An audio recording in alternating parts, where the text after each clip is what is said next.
What up, what up? Welcome to my channel where we're doing music covers, original music, album reviews, song reviews, reactions, tier lists, whatever the day calls for. If you like what you see here, please subscribe to the channel. If you have content on here, I'll subscribe to you as well.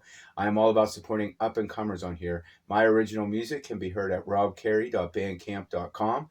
I have one album to my name right now. It is quite a few years old now. It's called Communication. It can be heard in full there, and I am currently in the studio recording the follow-up to that album. It'll be called Ugly Living. We're so close to getting the first single out for this thing, and the next studio session I have is vocal tracking, and that has a little bit to do with why it's been such a minute since I've been on here. Like, I haven't had a lot of downtime lately, and the downtime that I do have, I've just been practicing singing like crazy. And I've had this New Story So Far album since it came out. Like, I pre-ordered it. I think it came in like the day after the release date. And the interesting thing about this new record, I Want to Disappear, is that this is the shortest The Story So Far album that they've put out. It's only 28 minutes, but somehow I still feel, whether I had the time to make this video sooner or not, I just would not have been able to digest it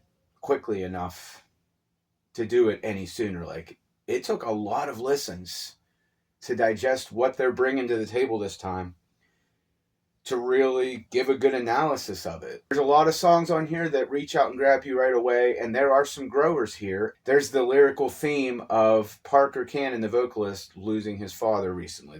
That's the heaviest topic and the most frequent topic explored on this album. And the lyrics are really, really good, and I wanted to at least get 3 in-depth listens to this while reading along with the lyrics and just kind of feeling everything out. And it's a Saturday morning right now.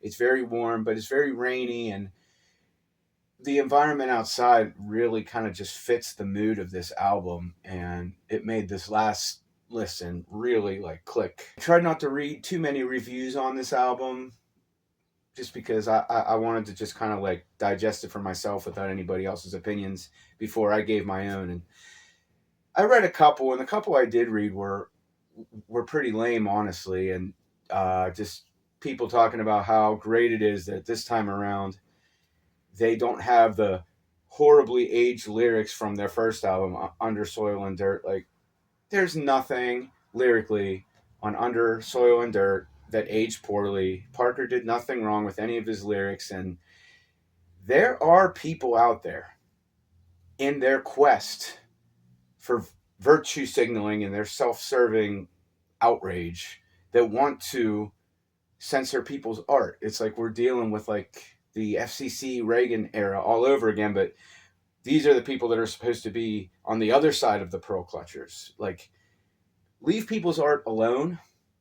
That's all I'm going to say. Like, I really don't like to get into politics or social issues too often on this channel, or really ever, because I value all my subscribers and I don't want to alienate anybody. That's why I just kind of stick to the music, and I just really just want to stick to music in general. Like, you know, as the world is falling apart around us, I just want to listen to some good fucking music, and whatever happens, happens, you know. But this affects me as a musician, and it affects other people. Like, stop trying to censor people. Leave people's art alone. I can't imagine putting out the lyrics that Parker has and being as vulnerable as he has been in the past just for like all these virtue signaling cucks to go online and say, oh, the lyrics age poorly. There's nothing about that album that isn't perfect. Under Soil and Dirt is a classic, and there's nothing that aged poorly on that. And I'm kind of going off on a tangent, but I worry about how far some of these people are going to go to censor people's art and come after the art. Leave people's music alone. Rant over.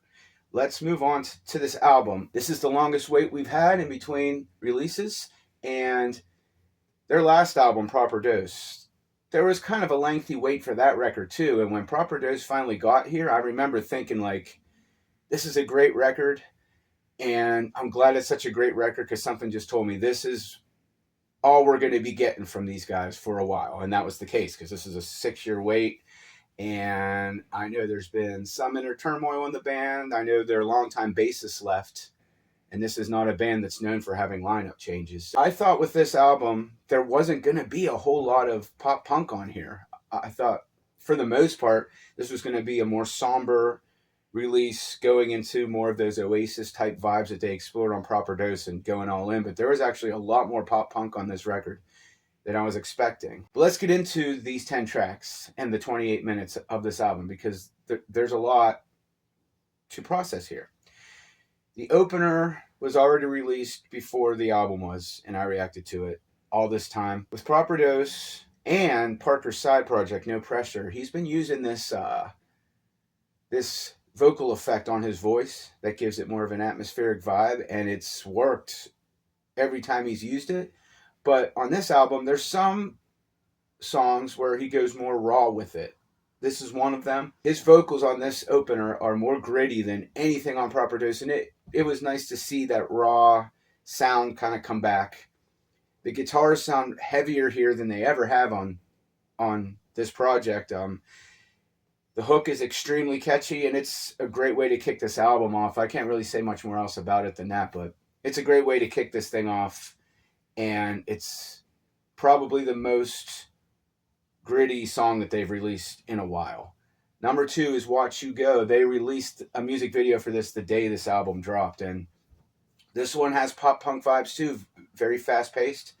And, you know, these are his lyrics, his emotions, and when it comes to what he's trying to convey, I don't want to speak for the man, but I'm going to try to interpret some of the lyrics that reached out and grabbed me the best that I can. And when it comes to the topic of losing your father, I mean, that's another thing that made it take me so long to really delve into this thing, because that's something I've never dealt with. Both of my parents are thankfully still here, and much like how Parker feels about his father, I feel the same way about my dad. I consider him like somebody I look up to. He's such a hard worker, 73 years old, still working, has helped me more ways than I can count, and is just an amazing human being, and has spent his life doing career choices that help people that can't help themselves. Like, if people ask me what my dad does at this point, I would say he's a philanthropist, just because he spends so much of his life giving. And the thought of losing him, that day will come one day. And I do have one song on my upcoming album where I kind of touch on that fear a little bit, and just fear of the future in general. That's the name of the song, Fear of the Future. But his lyric here, I'm still concealing the way that I'm feeling, and my way of healing may never be enough. Man, that one really is relatable, really well written. And that was the lyric passage that reached out and grabbed me the most. But all the lyrics to the song are great. There's a beautiful guitar-centered outro in this track. And that's something that the story so far always just does so well, is when they get into jam band mode, there's just always so much emotion in those moments without a single word being said. And this song isn't even 3 minutes, but you go through all these emotions listening to it. It's really, really good. Number 3 is Letterman. If you saw my reaction to this song, I love this song so much. And even though we got all these new tracks, this one still might be my favorite on this album. It is so, so good. I love the way they wrote the song in this memorable way, but with all these time signature changes that aren't extremely jarringly technical, but they're done just enough that it complements the song and makes you appreciate what they're doing. Great lyrics, great hook. Everything about this song is perfect. And not only may it be the best song on this album, but it's one of the best songs they've ever written in their entire career. Letterman is stellar. Number 4, Jump the Gun. There's a lot of that vocal effect on Parker's voice on this one. A lot of overlapping and layering. This one is very much a studio project. I don't know how they're going to do this one live, because there's just so much overlapping and layering and stuff. And it sounds good, but I mean, for some of the overlapping and stuff that he's doing in this song, you'd need 2 backup singers to pull it all off live. But the lyrics are really good. This one lyrically came off to me having the desire to break away emotionally from a girl that has your feelings, but is clearly wasting your time. I feel like because this song is so short, it ends before it really has the chance to take off musically. I wish this one was a little bit longer. I don't consider this one a standout track, but it's good. That's all I really got to say about it. Number 5, Big Blind. This was the first song they came out with for their comeback. And I got a reaction up on this one. And this new mix of the song, the re-recording of the song for this album, I love it. And it makes some of the best things about this song musically stand out more. And, really clever lyrics. Everything about this track is great. It's a highlight track for sure. And even though I've listened to it a ton of times at this point, it hasn't gotten old. Number 6 is called Nothing to Say. The lyric line, I just want to feel better. Easier said than done. None of this matters. Without him, it's not any fun. My whole life shattered. When I got that call, I was numb. I mean, this is one of the more on-the-nose kind of lyrics that Parker's written, and I'm guessing it's about when he got the call about his father either passing away or having the terminal illness that he had, where he knew it was going to happen. Like, these lyrics were so good that it kind of like took me to where he was when he wrote it. Like, it's really good. Like, the music on this one is just kind of there. This is a very vocal-centric track, and the vocals and the lyrics, they're just so poignant, well written, and very vulnerable. Number 7, Keep You Around. This is the longest track on the album, and for good reason. And this one is about processing his grief enough to be there for his mother. And the lyrics are just, I feel like the lyrics just get better as the album keeps going. This is a beautiful song. And for me, my listening experience with this album, I love all the pop punk stuff that they're continuing to do here, but I feel like there's more surprises in the songs when they go softer, embrace these Oasis sounding vibes, and softer, more emotional sounding vibes. And those are the songs that I was looking the most forward to hearing. This is one of those. This is a beautiful song. In the bridge, I think the guitarist is the one that provides backing vocals when there are backing vocals. And there's a very minimal line that he does for backing vocals, but even though it's so minimal, it amplifies what's being done at that moment so much. Great chorus. This is an album highlight. Like, this song is incredible. And whereas this song, it seems to me like it's directed at his mother and doing his best to be there for her as he processes his own grief. The next track, You're Still in My Way, feels more lyrically directed to his father. And as I was processing this album musically, this is the pop punk sounding song that reached out and grabbed me the most. There's a guitar lead in the beginning that's very reminiscent of New Found Glory, in my opinion, which makes sense because the story so far is literally the name of a New Found Glory song. So clearly they're fans. The chorus of this song is amazing. And again, so much vulnerability here. And this has got to be such a tough fucking thing to write about, as all of these things have been, and that's like when it comes to his lyrics in the past about like the girl that hurt him and the songs where he got more savage with it. And you got these people saying like, oh, these lyrics age poorly. Like, it just kind of pisses me off because it's like, when it comes to that subject matter, he spent 3 albums pouring out his heart about how much this girl hurt him.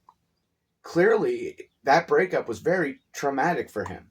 Like, who the fuck are you to say that his lyrics age poorly? Like, nobody, like, I wish these people would just shut the fuck up. I'm trying not to rant too much about that, but leave people's art alone. Every time this dude puts something on the paper, the lyrics, even if you can't relate to this particular thing he's talking about, but when it comes to the girl stuff, I definitely can. It's always just written so well that it takes you there. I love that the last 2 tracks on this album are just softer. And they close it out on a somber note. I was hoping they would do that before I even listened to this. And the 9th track, White Shores, like the chord progression they use with this song is just so incredible. The guitar work in the bridge when the distortion kicks in is another one of those magical jam band moments that they have here. And this one comes off to me as Parker struggling to deal with his darkest moments without his father being there to help him. That's what I got out of it. Again, when you read these lyrics, it takes you to where he's feeling, and it's so amazingly written. White Shores is definitely a highlight track and definitely one of the first ones that grabbed me right away. The closing song and title track, I Want to Disappear. I love that this one is very minimalistic. It stayed bare bones, just acoustic guitar and his vocals. A lot of really nice falsetto moments that he does. There's no drums here. It just stays minimalistic and quiet. And I think it was such a great way to close this album out. It reminds me of a song they made called Clairvoyant that didn't appear on any album. Given the fact that it's been so long since they put an album out, and given the fact that they've never written a bad song or never written a bad album, the pressure must have been on to not falter with that. This band, I like the fact that they take really long when they need to, and just when you hear from them, you know you're getting quality. And it's astounding that album number 5 here, they did not falter. I would give, on the strength of the music, I would give this like an 8.5. We're going to bump this up to a 9.5 just because of the lyrics, the vocals, how much of his personal life and his vulnerability he put on the table for all of us to hear for the sake of the art, you know? And I've talked about that before, where digging into your trauma for the sake of the art is really hard to do, but it's important, you know? That's why I don't really call this a pop punk band, because there's so much more to their music than that. Musically, lyrically, you know, I like that there's more venom and anger in his lyrics compared to another band I like a lot in this genre, State Champs. Love them. And their vocalist, Derek, is like vocal goals. I practice to him all the time. I love State Champs, but they're the more feel-good, lovey-dovey, fun kind of pop punk band. And they're very good at it. That's something you find more in this genre, whereas I feel what Parker and these guys bring to the table is very unique, very different, and definitely goes way outside of what I would just consider to be a pop punk band. It's one of the things that have kept them so fresh all these years. I'm so glad they're back. And once again, I have a feeling that it's going to be a while before we get another one, another album from these guys. But I'll wear this album out for sure. So we're giving it a 9.5. This has been a pretty lengthy video, but it's been a minute since I've been on here to talk about anything like. And not only has the downtime been very scarce lately, but it's just like bands have been so quick that I want to cover to release stuff. Like I have trouble keeping up with the Bill Murray stuff. I love Bill Murray. I finally reacted to one of his songs, and then right off the bat, the next like couple days later, there was another song, and now he has like an entire new album that I gotta digest called American Motorsports. I want to get to all that stuff, but it's just so tough to keep up with how much bands are pumping out music, especially now that we live more in an age where singles are the thing. And we're putting out more singles before the album gets here. You know, it's just really hard to keep up with everything, but it doesn't matter how long it takes me to get something out there. I will be back, and I had to come back at least to talk about this album. So I hope everybody is enjoying this album as much as I am. I'm so glad they're back. There's so much still to digest in this 28 minutes of music. And thank you to all my subscribers, old and new, and hopefully it won't be so long before I see y'all again. And that's all I got to say about this one. Until next time, thanks for watching.